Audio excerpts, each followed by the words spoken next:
On this episode of Common Mystics, we explore 3 haunted locations.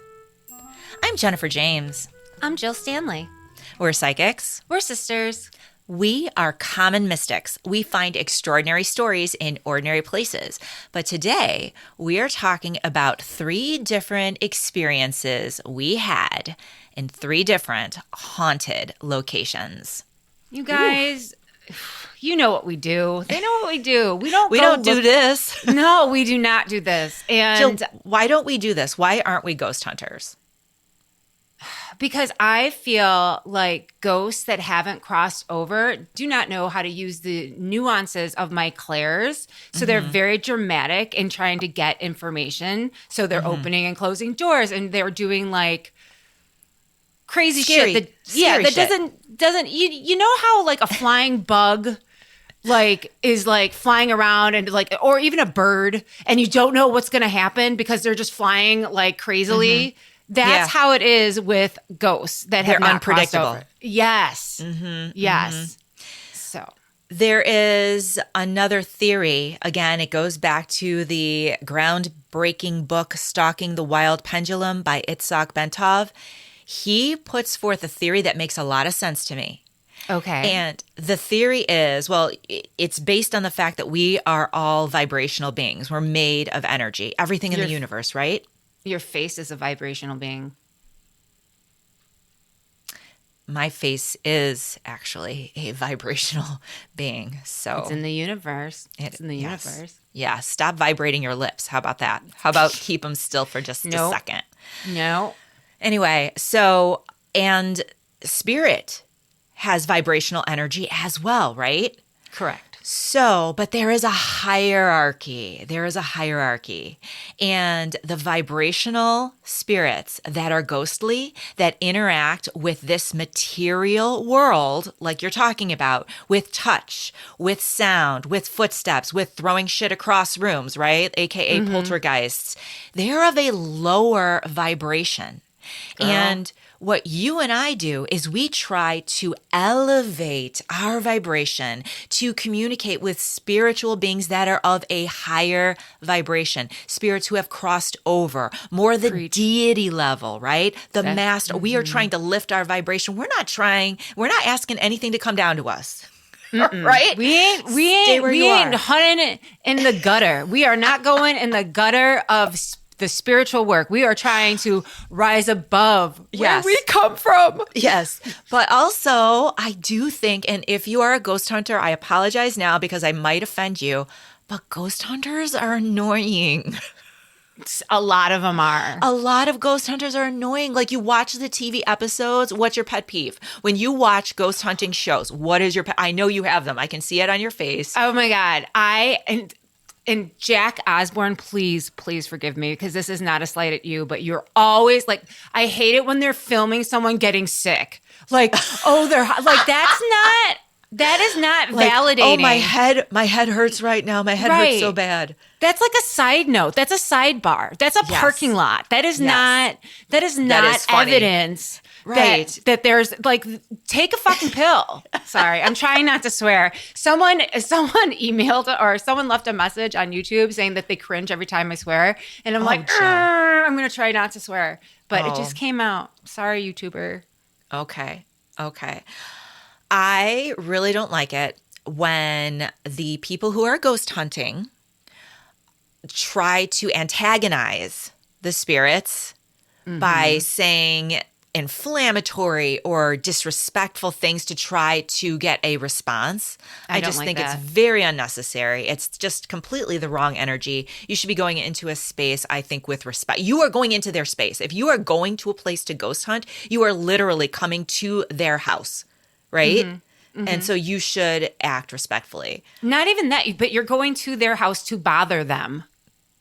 Well, to ask, right? To ask them you're bothering to them. interact. Yeah. They're just having their like forever never life and they're just chilling. And then here you come being like, hey, ghost, what up? And you're like, no, that's so rude. I don't like it. Okay, so let's and yet we went to 3 different haunted locations looking for ghosts. And why do we do this? Well, first of all, this first location, We did it for Halloween. we did it for Halloween. We did it for Halloween. This is our Halloween episode, and this is what we do for you guys because we love you. Because we love you. And we needed Halloween content. So here we are. And right? That's You're not, right. It's all for the fans. It's all Look in the for mirror. the listeners. Okay.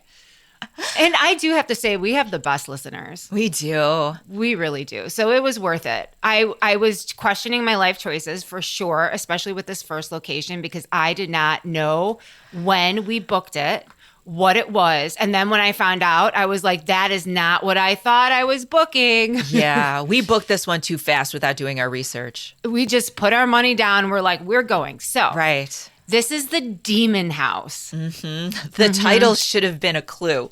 But we're like, Demon Schmeeman, here we go. We're Right. like, it's all hype. It's all all hype.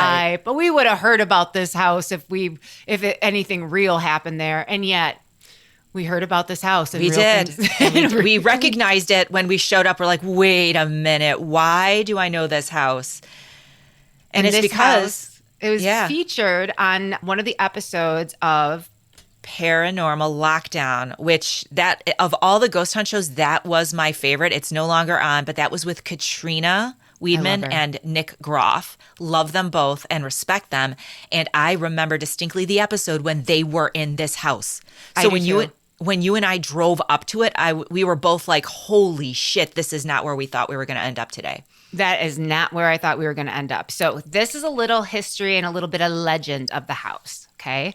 I'm going to try to channel my Jennifer. No, I can do this. Oh. I mean, I'm not prepared, but I have it printed out in front of me and I'm probably able to read it pretty smoothly. Can you read it pretty smoothly, but like, Spooky like? yeah, give me spooktified. I don't like when you're my director. Maybe you should just read this. I like being your director. Okay, Hitchcock, are you ready to go? Mm-hmm. Or shall I call you Bitchcock? Jennifer, we don't want to isolate the boomers listening to our podcast. Forget it, Hitchcock. Okay, and I don't even know that the woman was a boomer, so that is also a slight. So I'm so sorry. Jill. I'm so sorry. Fuck it. Okay. We already lost her. We lost her. She's gone. All right. Sorry. Okay. All right. So the Demon House is located in Hartford City, Indiana. So on the street of North Monroe in Hartford City, Indiana, a crumbling two-story home sits with windows that seem to stare back. Locals pass by quickly, eyes lowered, muttering stories they half believe. Some call the house cursed, others possessed, but most know it simply as the Demon House. It is said that no family has lasted long inside. Tenants have fled in the night, abandoning their furniture, clothing, even their photographs, leaving behind only silence. For decades, the house has rotted, drawing stray cats and stowaways. Those who step across the sagging porch often describe the same thing: a sudden drop in temperature, the feeling of unseen eyes, the way the air seems to thicken like smoke. Footsteps echo in empty rooms. Doors slam when no draft is present. And from the basement, the faint sound of voices too low to understand, but too insistent to ignore. Investigators claim the basement is the heart of the darkness there. Crawl spaces branch off like veins, lined with crumbling stone and suffocating earth. It was there that shadows have been seen darting just beyond the beam of a flashlight, and it was there beneath the dirt that human bones were discovered, their origin unknown, their presence unexplained. Electronic devices die without reason. Lights flicker in patterns as if answering questions no one has asked. Some who enter report hands brushing their skin, though no one is near. A few flee, weeping, clutching crucifixes or rosaries. More than one hardened ghost hunter has vowed never to return. Those who stay too long speak of a figure, a shadow with mass, darker than dark, that lurks in doorways. And when confronted, it does not vanish, but steps forward. So, thank you for that. That was excellent. You're welcome. Okay, so we signed up. We didn't know. We didn't know where we were going. And when we found out, first off, a weird thing happened. My car would not turn off. That was really weird. Yeah, so we literally, I keep trying to turn off my car, like, because I have the push button. Yeah. And I pushed it. It would not turn off. I pushed it Yeah. again 3 times. It took the 4th time to my car to just stop. Had It that was ever happened to you before? Never. So that was the start. And I was like, man, I don't know. And by that time, we had realized where we are and what we had signed up for. And so you had very smartly backed up into the parking space on the apron behind the house in the alley. So we were ready to Just skedaddle jet. out of there, fast. And your car would not turn off. Yeah, I was concerned because my car was acting funny. Like, would it turn on? Yeah. Yeah. So that fair. was in the back of my head. So we get there, and 3 people are waiting outside. Yeah. And they happen to be the group The hosts. the hosts. They are touring the house. They're going to give us a tour. They're going to let us loose in this house. So one of them is like, you should let the girls in to use the washroom, because we had a drive. We had been on the road. Yeah. So we go into the house, and I'm kind of lagging behind. And Jen is being guided by a dude to this bathroom through a hallway that is a zigzag. It has no light, and it has a flickering lit candle in it. We're spit out of that hallway into a room that we have to walk through to get to another room where the bathroom is. It's a onesie. Jen goes in first. Jen waits for me. He's gone. He leaves us there. And he's like, can you find your way back? We're like, yeah, we'll find our way back through the creepiest hallway that you could ever have created. And he goes outside. And so it's just Jennifer and I in this house. I use the restroom. I wash my hands because I'm cleanly. I'm not a beast. And I get out of the bathroom, and I'm in front of Jennifer. We walk through the room, which is called the blue room, through this twisted Z-like hallway. And there was a bang on the floor. A bang. Big bang. Big bang. And I said to Jennifer, did you hear that? Jennifer said, yes, I did. It was me. I was like, Jennifer, recreate it. Jennifer could not recreate the bang. Well, I thought you meant like I was stepping on the floors. That does not make a bang. That's You true. Tapping on the floor, but I think you were trying to comfort me.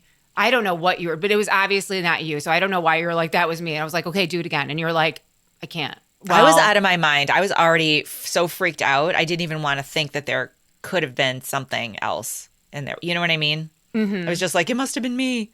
So we're sitting now. We get back from the bathroom, and we're sitting in the sitting room where the back door is that we had entered the house. And we're waiting for other people to join us to take the tour, because apparently this tour was sold out, and we were waiting for the other participants. As we were waiting there, we met 3 or 4 of the sweetest men we could have actually ever have met. That's true. But I want to remind you that during that time that we were waiting for the tour to start, there were people who were driving up to the house telling us not to go in. Do you remember that? I do remember that. There's this family in a pickup truck, and they're like, you going in there? And we were like, yeah, it's a tour thing. And they were talking to the hosts, and this family was like, don't go in there. We've had terrible experiences in there. Do you remember what they said? They said that the neighbors, they were coming from the neighbor's house down the alley, and they said that the neighbor had heard a woman scream as if she was being like murdered in the house. And they called the police because they were like, what the fuck? Or what the heck? And so the police came, investigated, and there was nothing. There was Right. no one in the house. We should also say nobody lives in the house right now currently. This house is set up to have ghosts just have encounters. just to have their way with the people that want to have a ghost experience. Yeah. Literally. It is not not that It's not like a livable. Yeah. Well, it could be livable, but that's not the intent. No. It's No. more of like a museum to the occult, to be honest. Yes, I would agree. So Yes. we're waiting. We're sitting in the sitting room by the back door. 4 guys come in. One of them has our maiden name as their last name. So I was like, you're our cousin for life now. And of course, we don't have his telephone number because I want to know their experience in the house because we left early. Just saying. Yeah, we sure did leave early. So they come in and they're saying how they do this stuff often and they go from place to place because the one that had our last name, his name was Tyler. His first name was Tyler. He was like, I was at the prison, Mansfield Prison, is it? That he saw a half of a apparition, like from the waist down, and he's been chasing that experience ever since. Yeah. And so they go to haunted location doing investigations, and they had equipment with them, and they were the nicest people we could have met. So that was really, really cool. Yeah, that was a highlight, meeting them. So the tour starts. Mm-hmm. There's 4 people that came late. Mm-hmm. Wah, wah. That was annoying. That was annoying. I mean, be on time for your ghost hunt experience. Keep going. Yeah. Okay. So the tour starts, and it starts in the kitchen. Okay.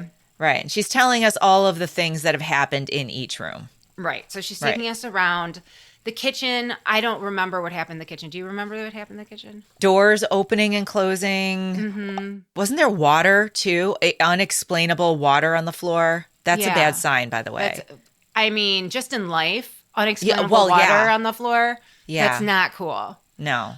Then there was the front door opening. The front door apparently opens for no reason. So we were then you can't shut it. Remember? The front door, once it opens, it's impossible to close. So she actually told everybody, don't open that door because it's impossible to close. And it will open by itself anyway if it's not like deadbolted headlocked. They created a room of mirrors in this house, which was like a closet. It was a closet. It was so claustrophobic. Poor Jennifer had to like sit like a pretzel to get in there with me.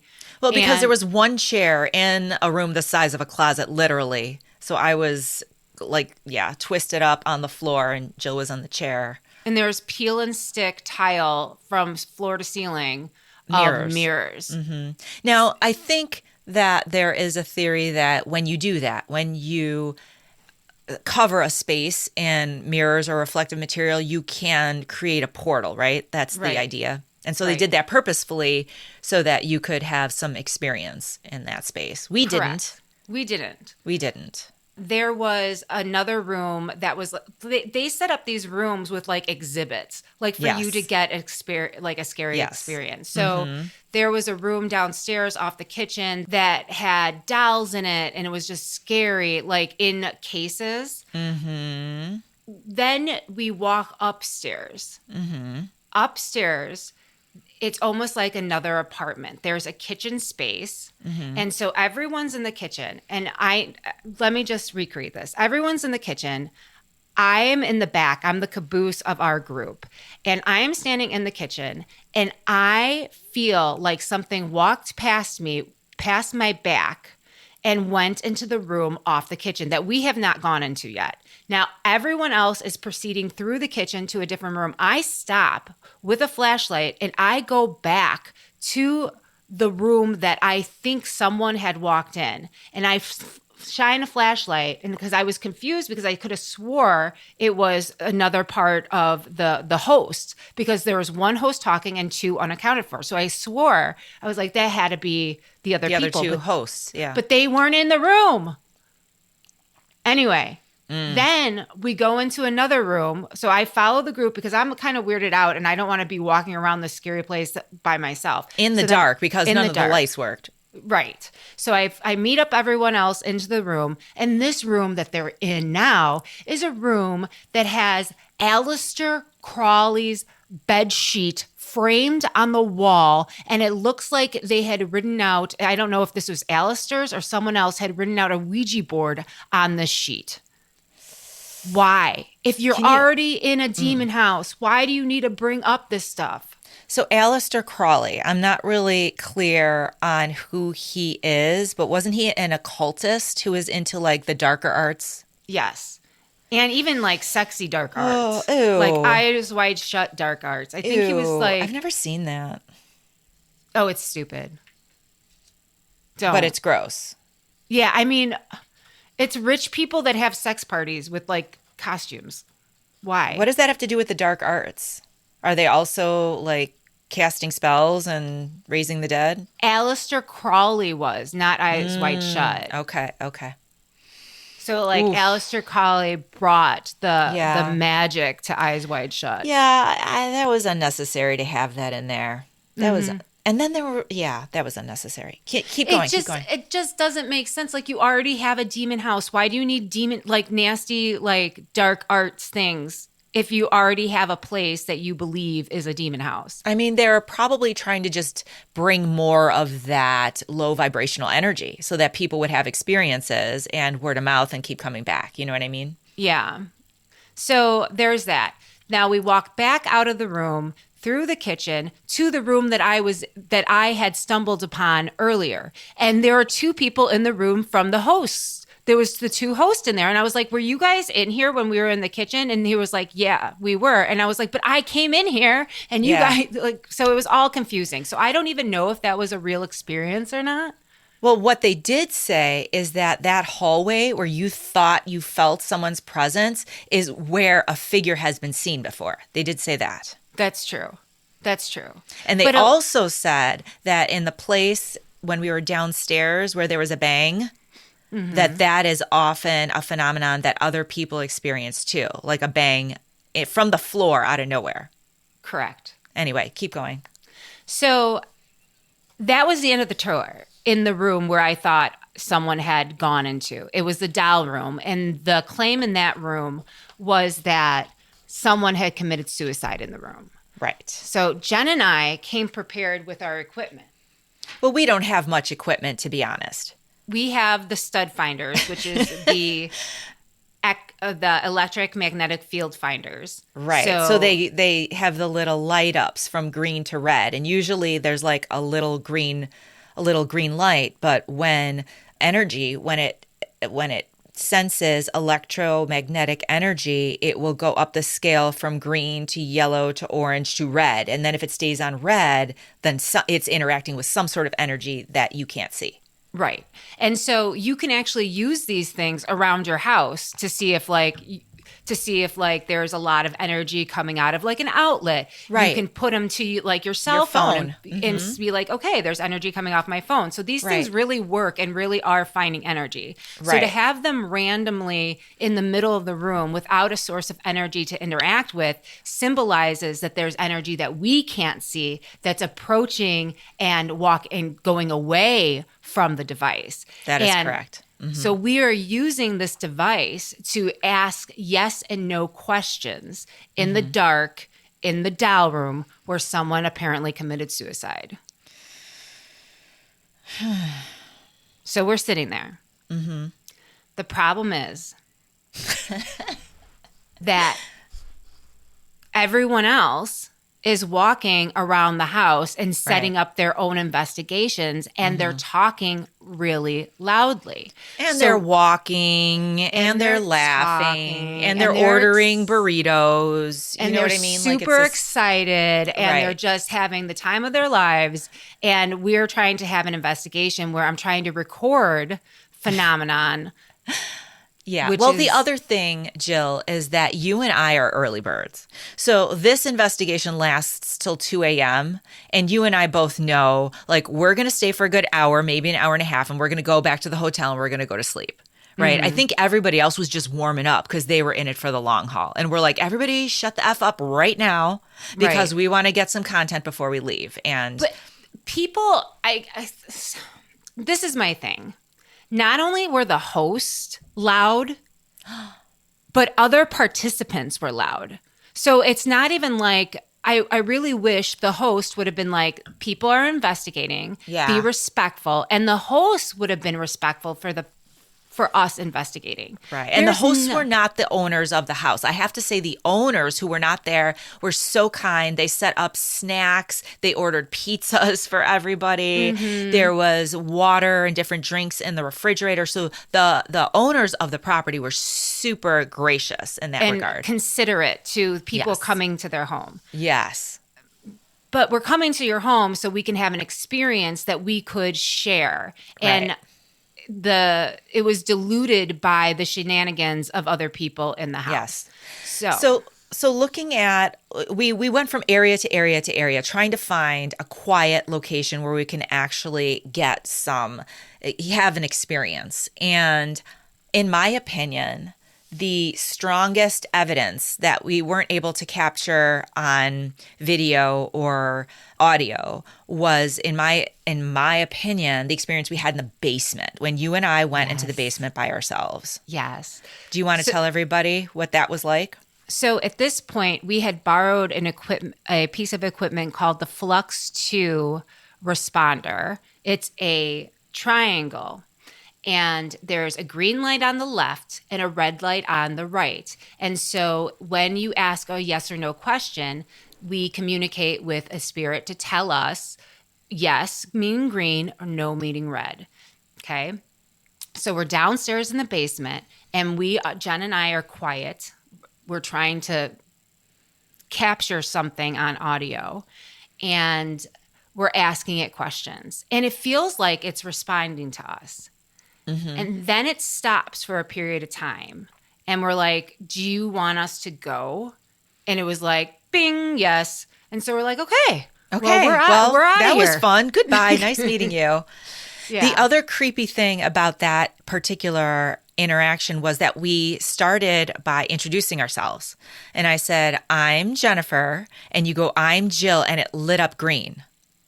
Like, yes. Which was weird for it to light up green when we were introducing ourselves. It's like it knew us. It was like, You know what duh. I mean? Right. But then it's like it stopped and it was weird when it went to green again for, do you want us to leave? And then, of course, we didn't ask it a second time. We just packed up because this was a creepy ass basement with a hole in the wall with human bones in it. And so that was that. We didn't get any usable audio, correct? We didn't get any usable audio, but we did meet up with the boys that we met and we had a short EVP session trying to get audible evidence. And one of the gentlemen had, what do you call it? Dowsing rods. And it seemed like it worked. So they hadn't gone in the basement yet and they were really sweet to humor us, to spend time with us because they wanted to do their own investigation. Yeah. So at one point I was like, you guys should go into the basement. Good luck. And we left. Yeah. But if they're listening, because I know one of the Jays had downloaded our podcast. If you guys are listening and want to share what you had gotten from that experience at the Demon House, please email us at commonmystics@gmail.com. Jill, overall, do you think there's anything in that house? I do. Do you? I do. I think the house has a lot of energy. I will say that. I didn't feel anything demonic necessarily. Which is good. Which is a bonus. Yeah, I didn't feel demonic, but there is definitely an energy. And I would agree that there's some dark energy there, Yes. I wish if I owned the Demon House, if I owned the Demon House, I would not make it more gimmicky than it needs to be. I feel like the mirror room took away from it. It just seemed gimmicky. I feel like the macabre things that they brought in was it's just unnecessary. Just let the Demon House be the Demon House. Yeah. I think it's scary enough just being in there. And I would have different hosting. I would. I would also say that maybe one day we will have the opportunity to rent it out for a night for just common mystics, because I would love to really take some time alone in the quiet without other groups walking around and making background noise to try to get some, because there were a couple times on the audio you said where it could have been something, but there was no way to know because of the dogs barking and the people walking around and laughing and having conversations. So Exactly. anyway. None of the audio that I heard, I could, like, some things sounded like it could have been some kind of Entity. voice phenomenon, but because of people laughing, because like I just didn't feel comfortable being like, oh, this is real, because I don't know. So let's go to the next thing we want to talk about, and that is the Amboy Train Depot in Amboy, Illinois. We had our friends with us. We did have our friends with us. We had a Jenny B. We had a Ryan. I don't know. What's his really name? Hard to say Ryan today. Ryan, because I was going to say Rilo Faux Show, but it's Ryan. We had a Ryan, and we had our Kelly. And we had, right. So there was a group of 5 of us. Yes.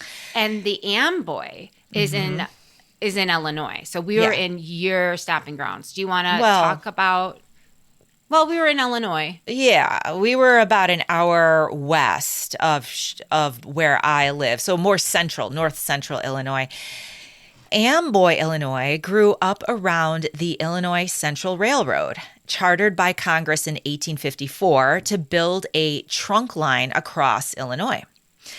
The Illinois Central established its Northern Division headquarters at Amboy, Illinois, making the town a key operating point on the charter line between Cairo, Illinois, in the far south, and East Dubuque in Iowa. Oh, wait, right near Iowa. East Dubuque is probably Illinois, yeah? No, I think Dubuque is Iowa. Yeah, I know, but East Dubuque would be on the other side of the river, right? So yeah, hence, I guess.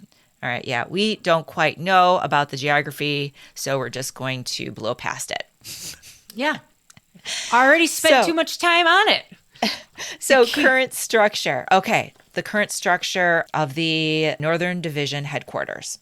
Construction started in 1876 after a fire destroyed the earlier facilities in 1875.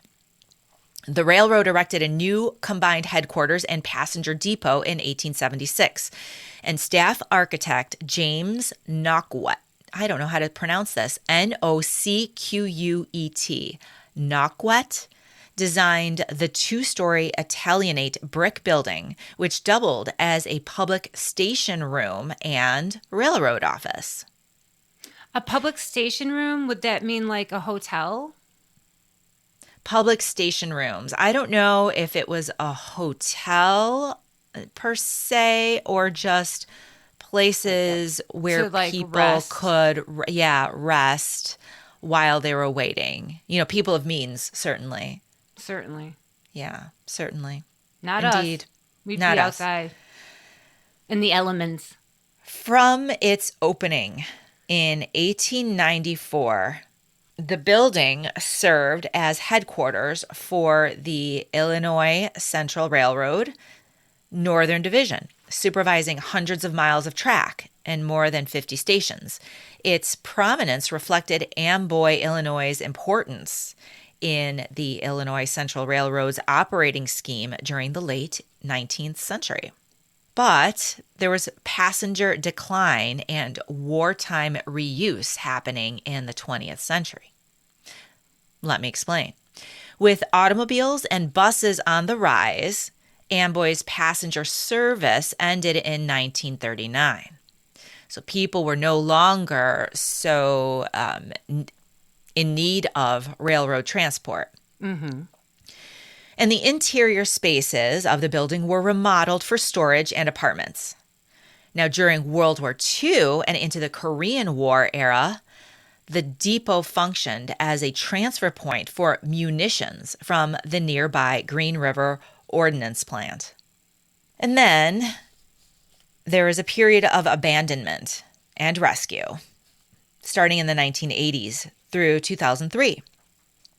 The Illinois Commerce Commission approved decommissioning the Illinois Central Railroad line through Amboy in 1984. So they completely decommissioned the railroad, and demolition loomed for the building. But local citizens and the city acquired and saved the historic building, and it was listed on the National Register of Historic Places in 1992 as the Amboy, Illinois Central Depot and reopened as the Amboy Depot Museum with a grand opening in 2003. So today it is a museum, and it is actually a complex of structures. The museum complex perseveres the depot, a relocated freight house, the restored one-room Palmer School, and an outdoor rail equipment building, including a static steam locomotive once used by Northwestern Steel and Wire, often cited as the last steam engine in regular U.S. freight service use, which was retired in the 1970s. So a lot of buildings and a lot of space that we were able to explore at this museum complex. True. I want to just get to the coolest experience. First, Talk to us. I will say that the host at this location was very respectful. He had given us a talking to, saying that, look, there are other people in these spaces trying to investigate, so keep your voice down and don't affect what other people are doing. He also gave us a brief synopsis of the history of the building and the grounds. And then he let us just have at it. And we were very respectful of the other groups. This group was full. I want to say like 20 plus people. Definitely. In different groups. But we went from the locomotive to the freight building to the schoolhouse and then to the Amboy itself. And the audio and the experiences that we were able to capture happened in the Amboy Museum. In the museum building, the brick structure. Yes. That had been sort of the depot building with the apartments. Correct. So there is a double story safe.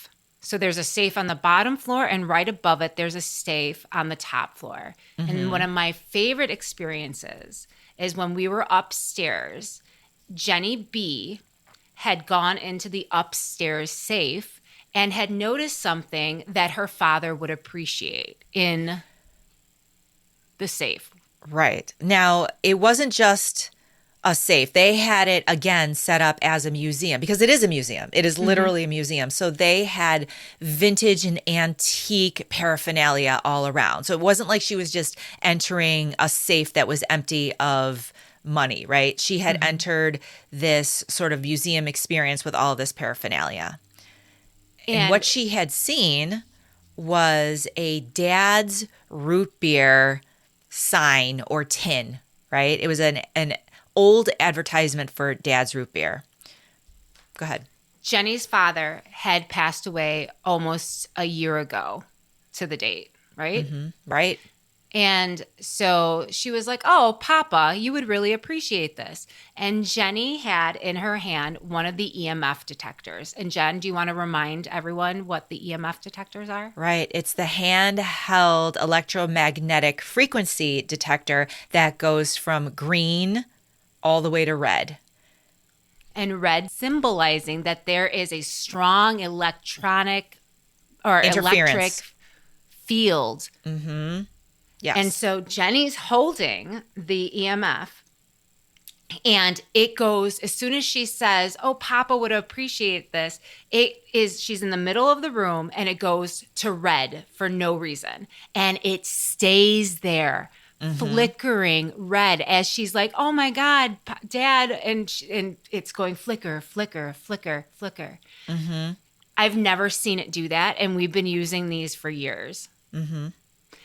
So that happened. Jennifer gives Jenny a hug. Everyone's like in shock that happened because it was so super special. Yeah. And I said to Ryan, I cannot believe that happened. And then I capture on my audio recording, Jen. And let's play that now. Can you believe it? Yeah, I can believe it. Jenny's dad was a believer in this. Mm-hmm. And I love that he showed up, and it's really special. I'm glad that that experience happened.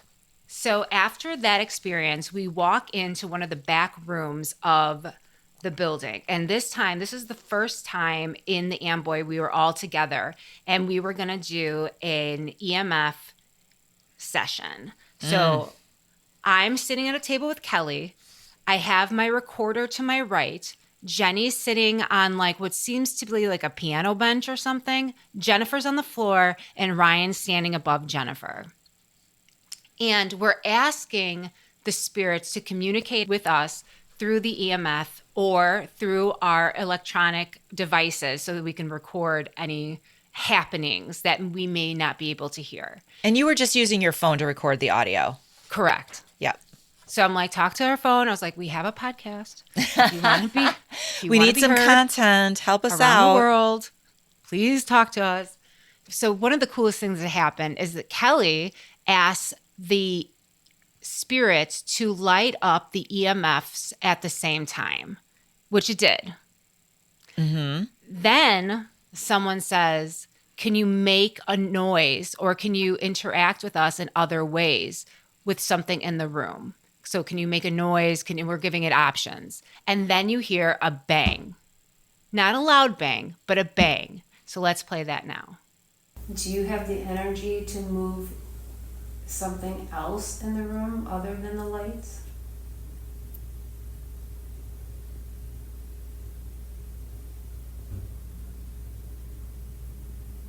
I heard a bump. I did too. Okay. So now we're sitting And we there. heard that in real time. Right. And we're explaining it away. We're like, oh, Yeah. that could have been someone downstairs. Right. Yeah. So then we're sitting there and we're watching the EMF detector flicker from green to red. And then you hear, I can't. Because we're asking it to do things. Mm-hmm. So we're like, do this. And you hear, I can't. And then you hear Ryan say, I can't figure out if the EMF is moving. And so it was just this weird Echo almost. right. But it wasn't Ryan. And it's No. a male voice. Yes. Let's play it. Let's play the I can't first and then the longer portion of the I can't so you can hear Ryan right after it.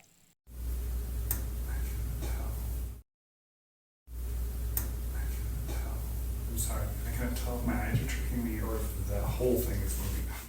It's almost like Ryan heard and then was like he was influenced by the spirit Yes. saying I can't. Yes, and then he said it. subconsciously. Yeah, Yes. subconsciously he heard I can't and then said I can't because he heard. I mean, that's the only thing that makes sense, but it's not his voice, and the It's not spirit his voice is so clear.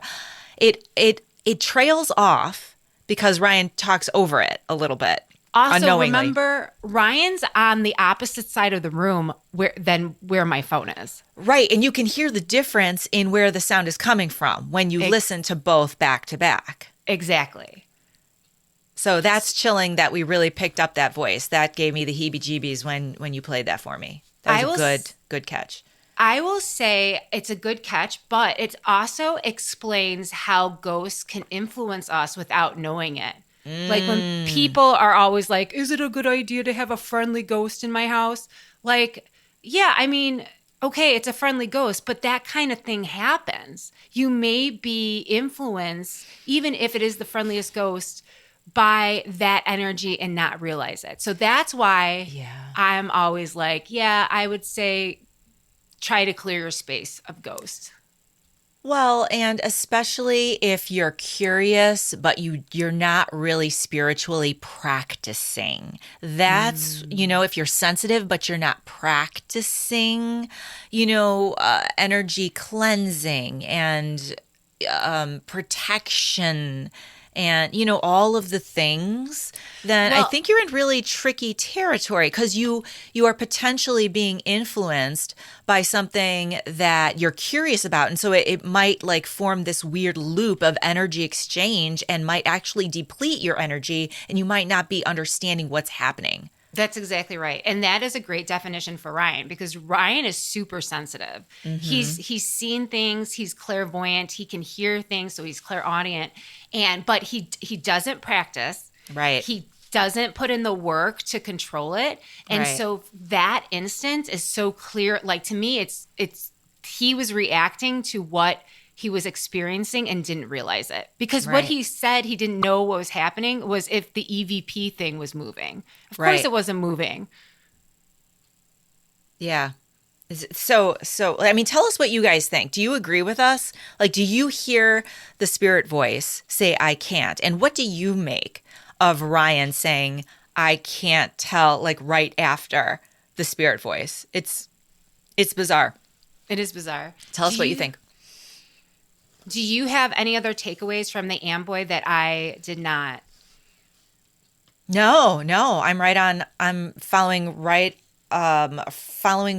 with your assessments, and I'm ready to go to the final haunting that we explored. You guys, I'm not going to lie to you. This scared me. I have never captured or heard in real time what we got from this location. Jen, where am I talking about? You are talking about the Joliet State Prison in Joliet, Illinois. This place is absolutely no joke. This place is And- no joke, haunted from the rafters all the way down. Every single part of this location has so much freaking energy. If you have the opportunity to go. It's insane. Old Joliet State Prison. Now, on this particular day, it was very, very windy. So a lot of the audio when we were walking around the grounds was iffy, but we'll get into it because we captured something that scares me to the core every time I play it. Jennifer, tell us a little bit about the prison itself, how it feels to walk through the threshold, and then the history of the prison. So stepping in through the threshold of the Old Joliet State Prison, which is no longer an active prison, by the way, the wind sighs through empty halls, and it's not merely the wind of autumn. It carries echoes of footsteps from long ago, and the faint clang of cell doors and specters of lives harshly constrained. And that is not an exaggeration. Literally, that's what you feel when you're walking around. And what's weird is that you have to walk through like an arch into this courtyard through like wrought iron gates. It Yes. is creepy from the moment It hits you. It It hits you. The energetic field just changes. Once Oof. you're inside those gates, it changes. Can you imagine walking through those gates knowing that you may spend the rest of your life there? No, that would be something. That would be a heavy feeling. In 1858, the state of Illinois sought to escape the shame of its deteriorating first penitentiary at Alton, Illinois, which was notorious for overcrowding and ruinous conditions. On a bleak plot near the town of Joliet, Illinois, men arrived, the first 33 inmates tasked not just with incarceration, but with quarrying the very limestone blocks from which their prison would be built. Limestone, too. So you know that's holding some energy Oh, that sucks. for sure. It adds insult to injury, doesn't it? Like, not only are we going to use you for free labor, but you're going to build your own place. The buildings rose in Gothic style, the architecture brooding and severe. Ain't that the truth? Some have noted that the design by the architect responsible for Chicago's water tower imbued the place with a foreboding grandeur. I can 100% see that. That's not wrong. That Because it is not wrong. grand. It is grand in the most horrible way. It is. But just the threshold to get into the courtyard, the complex, is the scariest shit. Yeah. Like to stand out. I remember standing outside of it with Kelly and Ryan and you and being like, this is creepy crazy. Like just the wall was creepy crazy. Ooh. Within a few years, the stone corridors, the iron bars, the thick doors shut upon lives that would never be the same. What was like on the inside? Okay, Jill, imagine the first footsteps echoing down long hallways where cells possessed no running water, no modern toilets, even in 1910. Overcrowding surged, and by 1872, the population reached 1,239 men in the facility. Damn. It was a place of grim routine and blunt justice. During the Civil War, not just criminals, but prisoners of war found themselves within these walls.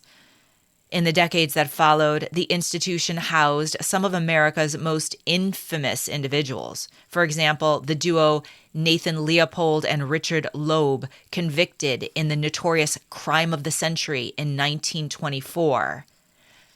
And those two, Leopold and Loeb, weren't they found guilty?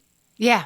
Of kidnapping and murdering a child on the south side of Chicago. You can look that up. It's terrible. It's horrible. Horrible.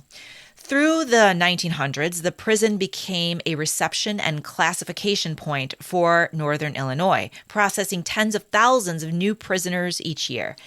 And though the world outside accelerated into modernity, here the echo of metal doors, the clank of keys, and the routine humiliation of confinement persisted. Within those stone walls, horrors sometimes festered unseen. Some accounts suggest unsanitary conditions so dire that the facility became a literal incubator for hepatitis by the U.S. Army. Prisoners served as subject in experiments that the public later deemed unethical. Other stories tell of violent uprisings and assaults.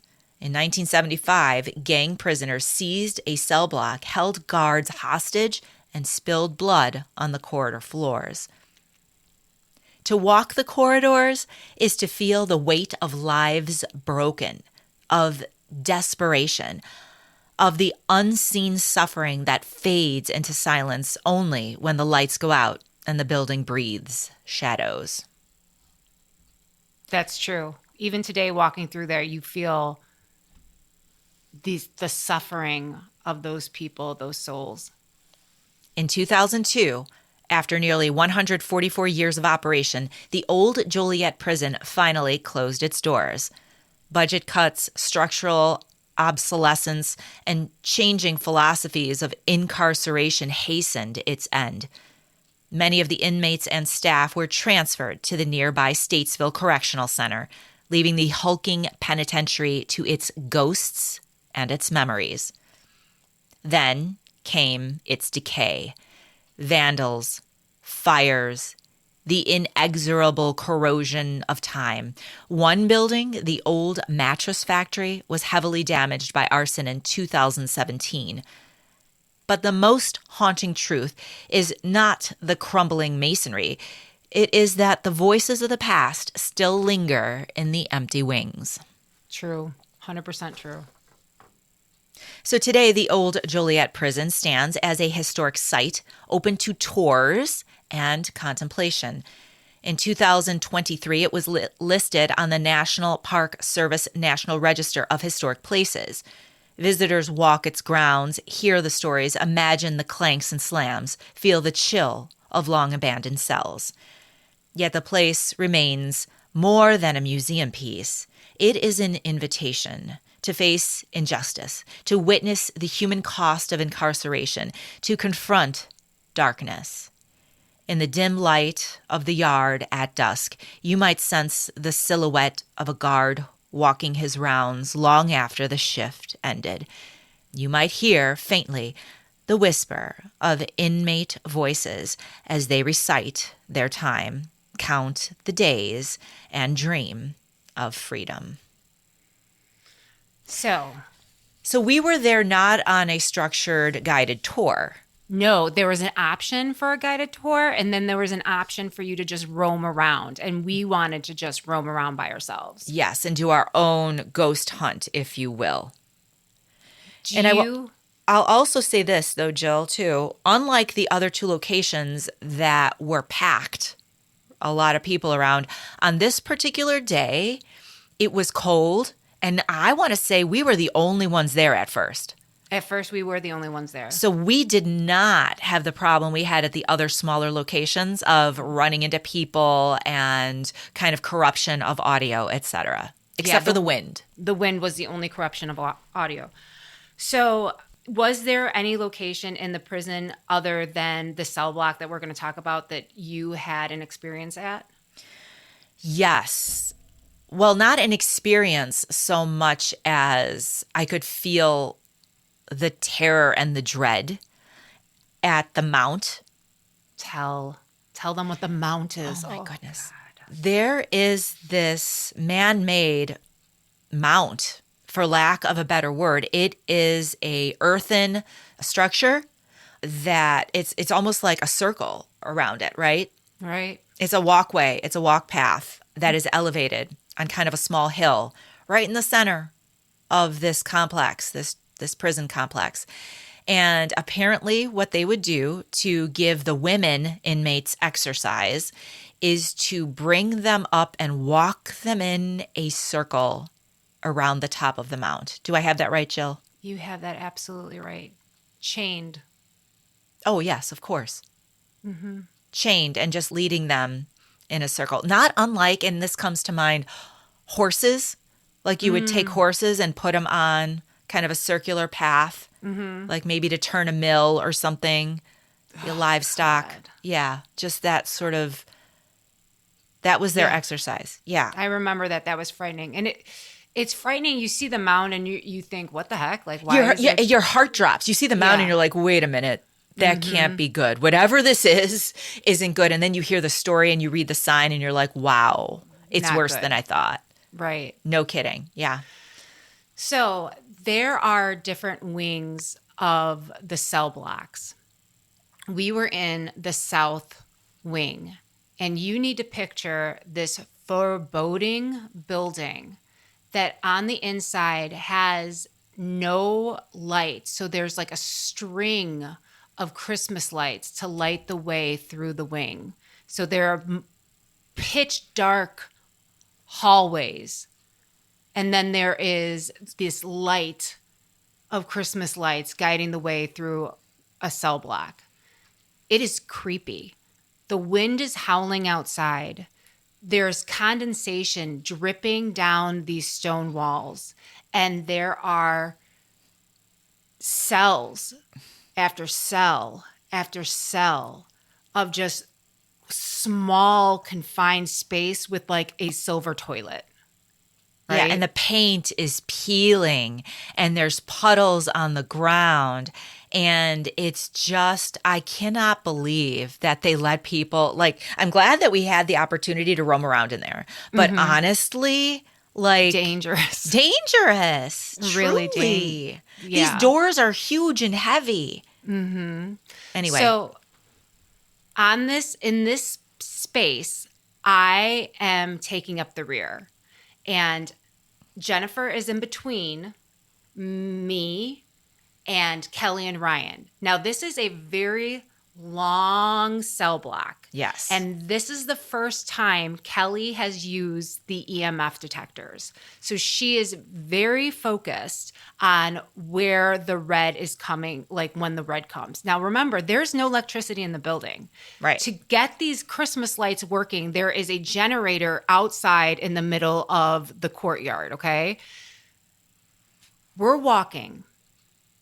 Kelly and Ryan take the lead. They're almost near the end of the cell block.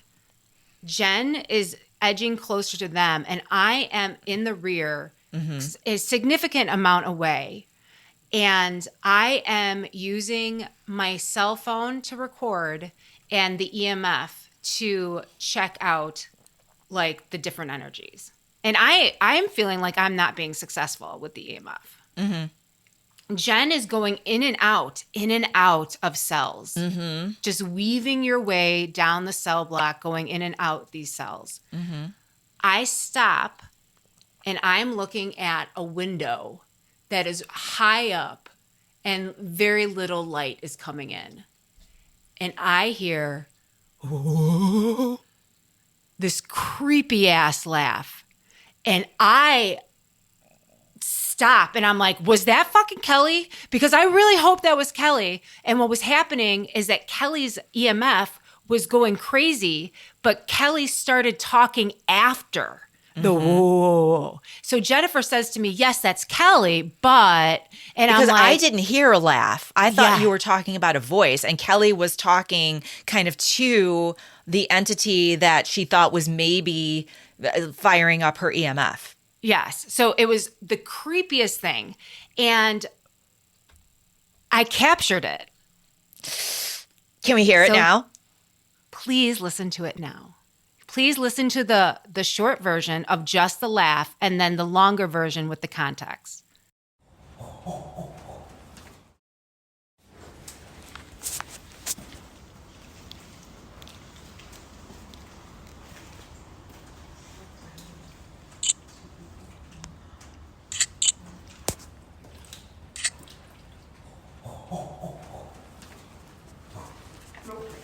What is that? Was that Kelly? It was both of ours. What do you think? I am not surprised. That is probably one of the creepiest audio instances of evidence that we've ever collected. And it makes me want to go back to the Joliet prison again and do some more investigating. I would, you know what, Jill, I would really like to maybe, tell some voiceless stories from the Joliet prison. Can you imagine how many lives, were there? How many souls maybe have stories to tell? I wonder if we have access to any records that we can verify any impressions that we're getting. Yeah, that's a good question. So overall, which do you think was the scariest location that we discussed today? Was it the Demon House in Hartford City, Indiana? Was it the Amboy Train Depot in Amboy, Illinois? Or the Old Joliet Prison in Joliet, Illinois? Hands down, Old Joliet Prison. Old Joliet Prison. Okay. I would agree with you. Right in your backyard. So it is accessible for us to get to. Now, before we sign off, we do have 205 ratings on Apple, and you guys are coming through for us. Months ago, we asked you to leave reviews, good ones, on Apple. And if you could please continue, I would love to get to that next benchmark of 210. If 5 more people could get on and leave us reviews, we will read your reviews. And I have one to read, Jill. Do you have 1 or 2? I thought I had 1. I think we have 2. Don't we have 2? Really? Why don't I read the one from... Oh my gosh, you're right. We have 2. Oh my God, I love you guys. I didn't even realize we had 2 to read. Okay, so from Jen Tez 2024, she says, love you guys, ! 5 stars. I've been hooked on the podcast since I heard you on A Psychic Story. I listen to you every day. I love the mini history lessons in every story. Oh, the Boo review is fantastic. Thank you, Jen Tez. Love you so much. Thank you. This keeps us going. This is what keeps us going. Thank you so much for taking the time to leave us a review, and it just makes my heart flutter. Thank you. We love you. Thank you. And then we've got another one from just a few days ago from KB777. KB says, it's the voices for me. First episode I listened to was about Bill Moore. So good. The Southern accent was just pure awesomeness. Oh my God. I think I must have done a Southern accent in that one. I hope you did. I really need to expand my voice acting if we continue this podcast, because too often you put me on the spot and tell me to do an accent, and it always ends up being like Rhett Butler. I don't hate it. I'll work on that. She said, then Deb, of course, she's talking about Deb Bowen, who we had on our podcast. Amazing experience. Wow. She says, can you make a list of the books that were spoken of? And also maybe, if not too much to ask, cliff notes of your notes. Interesting. Our notes from the road or our notes from Deb? Or the outline. Can you get in touch with KB? KB, I can. I think you know who she is, don't you? No, I don't. Oh, I thought you knew this person. Okay. No. All right, we'll talk offline. Yeah, KB, why don't you email us at commonmystics@gmail.com and tell us exactly what you mean by notes and which books, if you mean from the Deb episode or just in general. And Jill, she says, there is a house haunted you both would be interested in. My grandmother told it to us years ago. I can share more information if you are both interested. Yes. Again, KB. KB, You need to email us, commonmystics@gmail. All right, Jill, what other community announcements do we have before we sign out? You guys, thank you so much for reaching out for readings. Thank you. I'm available for readings and I appreciate you guys. You guys are coming through for us in big ways and it keeps ours financially solvent for us to do readings. Also, we're getting there. My sister. My sister Jennifer is wonderful and Stop. you are wonderful. See, this is why we don't get people, because of you. What do you mean? Shut up. We do get people. Only because I have to fight you to say good things about you.